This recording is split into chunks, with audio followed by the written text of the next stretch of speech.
This is the Tata Sierra Accomplish Plus variant. This gets the 1.5 liter diesel Cryotech engine that makes around 160 horsepower. And this is how the keys of the car look like.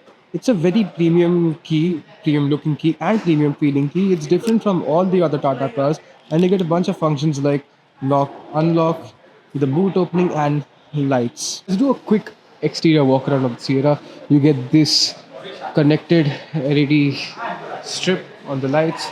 Of course, you get your headlights and for a set of fog lamps as well.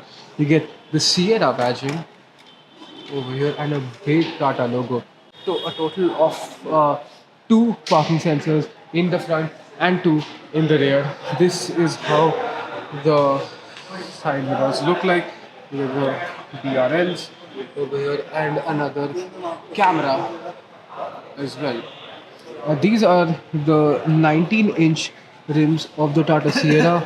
Let me just read the size quickly. 225, 55 are 19s. And in my opinion, honestly, the rims are not that great looking for me. And this, you get a sort of a light over here on the door handles, and it does not open like this. You have to press over here so that this comes in your hand. It's a pretty tedious task. They should have made it simple like the Mahindra cars. Now, coming to the main iconic sort of homage paint to the original Sierra, this is just basic black paint that they've applied over here. Of course, because of today's safety regulations and stuff.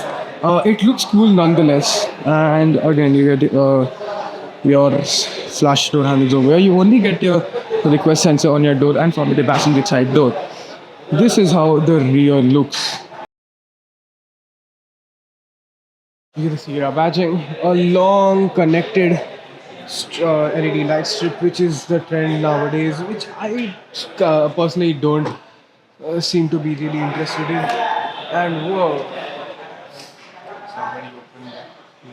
but that's fine. You get around 600 and something liters of boot space. You get the button over here to close the boot. So let's get out of the way. You get the Sierra badging, of course, over here.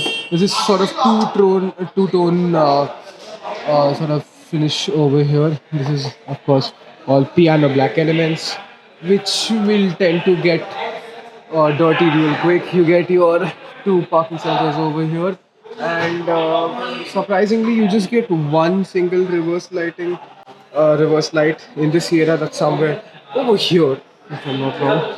Not really been able to put the car in there. So this is of course the fuel tank of the Sierra. Oh, and you also, by the way, you get some braille sort of finish on the Sierra, which is pretty good. You can open the fuel lid with just a press on the key fob. You get diesel, of course. But there's also a provision for CNG, hopefully in the future, because this Argos platform can also support CNG architecture later on. I always tend to confuse this. And this is the interior. I'll keep the keys inside. These roof rails are not functional at all, so don't even try anything. You got a sharp antenna over there, and the Sierra badging over here, and some black sort of cladding, which looks pretty cool. But the one thing that I am not very fond of on the Sierra is, well, the quality control. The panel gaps on the Sierra are quite noticeable. Of course, not from a distance, but when you come up close, these small panel gaps are definitely visible, and they do tend to throw you off certainly. Slightly, ever so slightly. So this is how the rear seat experience is. This is the exterior walk around of the Tata Sierra. Let me know if you want an detailed interior walk around and a drive video.